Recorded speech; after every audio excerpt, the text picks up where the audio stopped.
Mes chers collègues, nous allons commencer nos travaux. Avant de passer à l'ordre du jour, je souhaiterais que nous ayons une pensée et un moment de recueillement pour notre collègue Anne Gromersch. Anne Gromersch est décédée le 15 avril. Nous la savions malade, mais nous ne pouvions imaginer que cette jeune femme de 45 ans perdrait son combat contre le cancer, tant son courage et sa combativité constituaient pour nous tous une évidence. Elle avait d'ailleurs fait de ce combat personnel un engagement public en devenant vice-présidente du groupe d'études de l'Assemblée nationale sur cette maladie. Lorraine de naissance et de cœur, Anne Gromersch débuta sa carrière politique en devenant conseillère municipale de Roussy-le-Village, petite commune de Moselle. Puis, en 2010, elle fut élue conseillère régionale et en 2014, elle devint maire de sa ville natale, Thionville.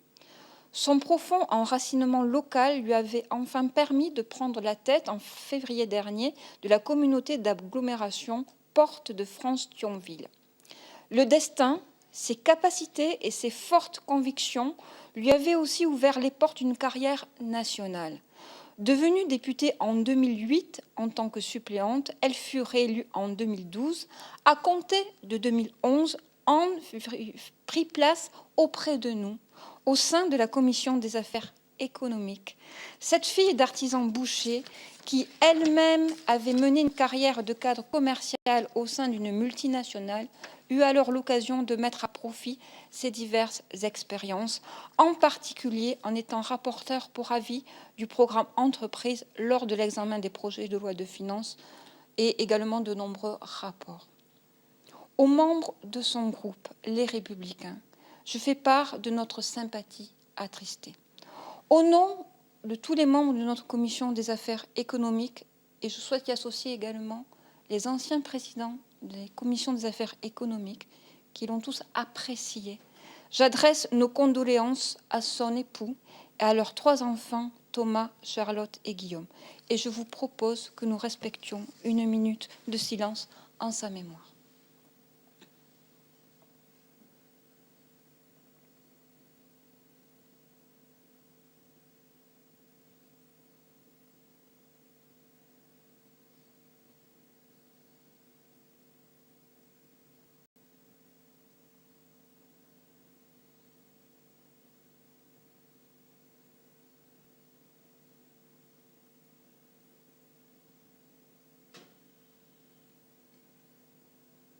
Je vous remercie.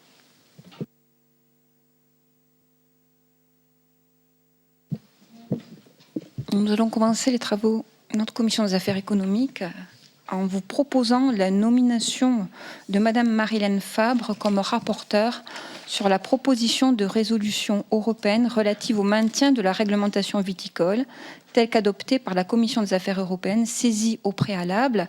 C'est le numéro 3671. Cette proposition sera examinée le mercredi 4 mai, mercredi prochain, dans une semaine, par notre commission. Y a-t-il des votes contre, des abstentions? Je vous remercie pour cette nomination.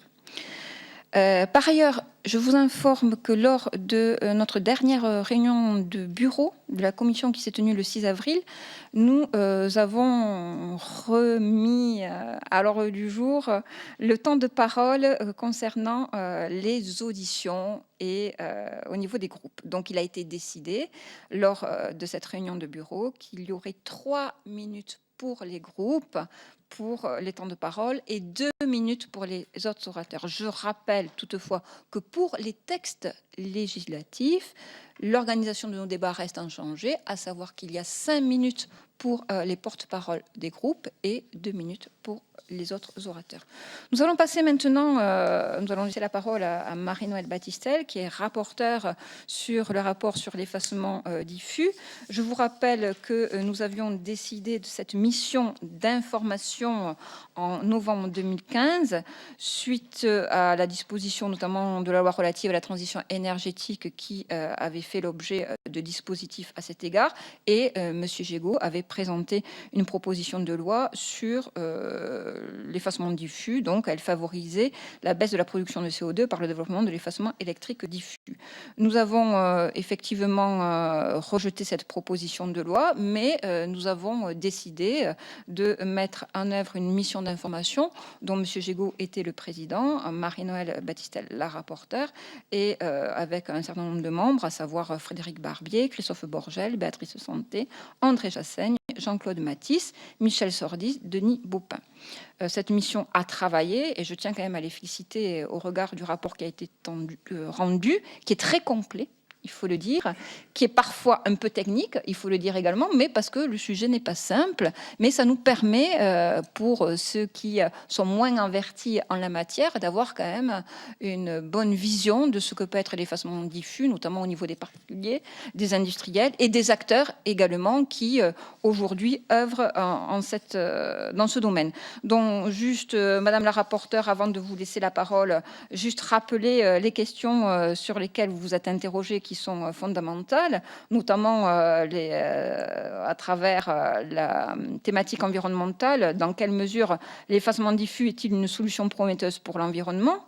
En matière économique également, comment le marché de l'énergie peut-il permettre une bonne intégration des nouveaux acteurs qui réalisent les opérations d'effacement, et comment faut-il distribuer les gains financiers induits par l'effacement? Et enfin, technologique, elle n'est pas neutre. Que peut apporter le progrès technique aux effacements électriques diffus?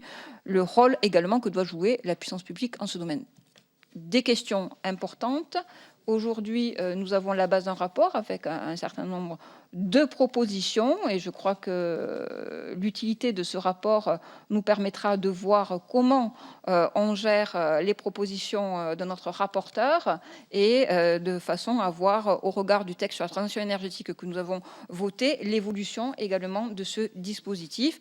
Mais sans plus attendre, Madame la rapporteure, 15-20 minutes afin de vous présenter le rapport, et puis ensuite les parlementaires vous questionneront.